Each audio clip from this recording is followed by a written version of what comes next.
The Avengers Issue 2. Let's get into it. So we start here with the Avengers trying to get Carol out of the black hole. And Wanda is trying, but the black hole is collapsing. Then Carol emerges from the black hole, holding an unconscious Kang. And I know y'all wondering what happened to Kang, but y'all go see. Now we in Mexico City with T'Challa, and he's stopping a Hydra attack. And they got hostages, and they got death spores that kill people. And this Hydra agent says they're going to release the spore anyway to see what happens when you mess with Hydra. And then we see T'Challa crashing through the window, hitting the Hydra agent. And he says, let's see what happens when you mess with the Avengers. Then T'Challa just starts dogging them. And he says that's 50 more lives saved. And it's just as he said it would be. And I know y'all thinking like, who is he? But y'all go see.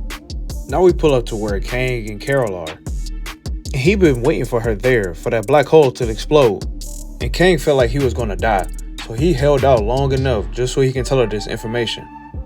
And Carol's like, bro, why should we listen to you when you've been trying to destroy us this whole time? And he says he'll make it worth her while. And Carol's like, with what? What's gonna make me listen? As Kang is bleeding out, he says it's worth lives. And Kang has information to save 1,000 people within the next 24 hours. I know that boy Kang was like, gotcha. And now we see in central India, Thor has saved people from a train that was about to go off the rails. And Thor admits that Kang's information was useful, even though he did not want to at all. Now we come back to Carol and Kang. Now Carol just doesn't believe this information at all. And she asks Kang, when did you start to care about the average person? And Kang doesn't care. He said he can watch many people die if it served his purpose. But he's only giving Carol this information as a bribe. And Kang says he's still only alive out of spite, anger, and rage. And he wanted revenge on someone so bad that he called on help from the Avengers. And Carol asks Kang, who does he want revenge on? And he says Murden. He wants revenge on him and his engineer heroes, the Twilight Court.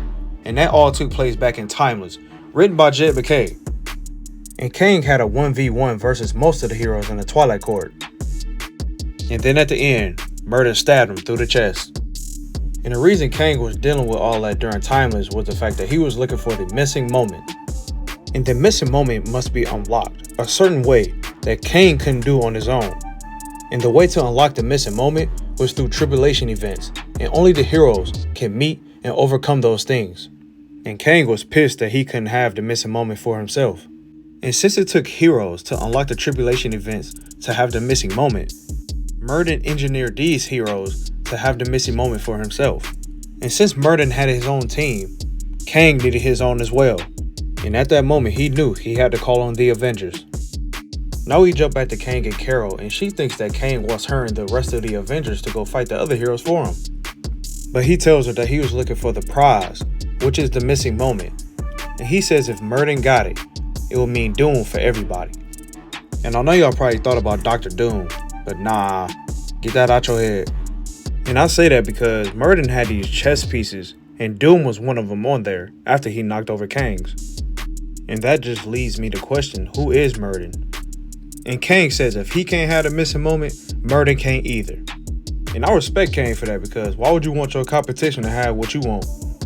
Then he brings up the lives that are at stake. And he says it's more. And he talks about the loss of life, measured in mega deaths. And now he finally tells Carol that the tribulation events are on their way. Now we in Dublin airspace. And we see this plane about to crash. And both of the engines are gone. And as the people are bracing for impact, Vision and Iron Man come to save the day. Now we come back to Kang, and he's telling Carol that trials and tribulations have been set in motion, and cataclysmic events will come to Earth, and he wants to prepare the Avengers as best as he can. Now Kang says there is no time, and he falls out. And after he hits the ground, he brings up the different tribulation events, and he mentions 4 of them, but there are others. And the 4 he says are the King of Magic, the Death Moon, the Cannibal Culture, and the Endless Night. And Kang don't know which one gonna come first, so the Avengers just need to stay ready. Now Carol goes to help him because he reopened his wound. And he brings up something called the Impossible City, and it brings terror. And Kang says, before he dies, Murden cannot win. Now we see Carol screaming at an unconscious or seemingly deceased Kang. Now we cut to Pittsburgh, and we see this truck driver, and he's really tired. And we see Sam Wilson, and he tells the truck driver, like, look bro, I know you're tired, and I know you want to help people by delivering these medical supplies. But Sam says if he gets on that road, it's not going to help nobody. And the truck driver asks how, like, how do you know that? And Sam starts to tell him that his focus starts to slip and that he gets into an accident, killing not only him, but 43 other people. And the truck driver says that people need the supplies or they're going to die. But Sam tells him that he knows, and that's the reason he's going to drive. And the truck driver leaves the sleeping pills he had, and Sam tells him that he better like Marvin Gaye, because that's what he's going to be playing. And now we in New York City. And Thor and Wanda talk about the missions that were successful and that 1,000 lives were saved. Now Thor tells Wanda that her portals were a major reason why the missions were accomplished, but she says she needs something better for transportation. And Thor says something might be done with the Bifrost. And that makes me think that the Bifrost will be fixed in Immortal Thor. And now we cut to Carol, who's been coordinating the missions. And whenever she can, she looks at the monitor to see if there is any changes in Kang's condition. And Carol just sits and waits to see if Kang is going to wake up. And Kang does need to wake up to finish telling his story, because if he doesn't, his story will finish the Avengers. And now to end off this issue, we get our first look at the Impossible City. And that concludes Avengers issue 2. Let me know your thoughts and comments in the comments. Like and subscribe, man. I'll catch you on the next one. God bless. I'm out.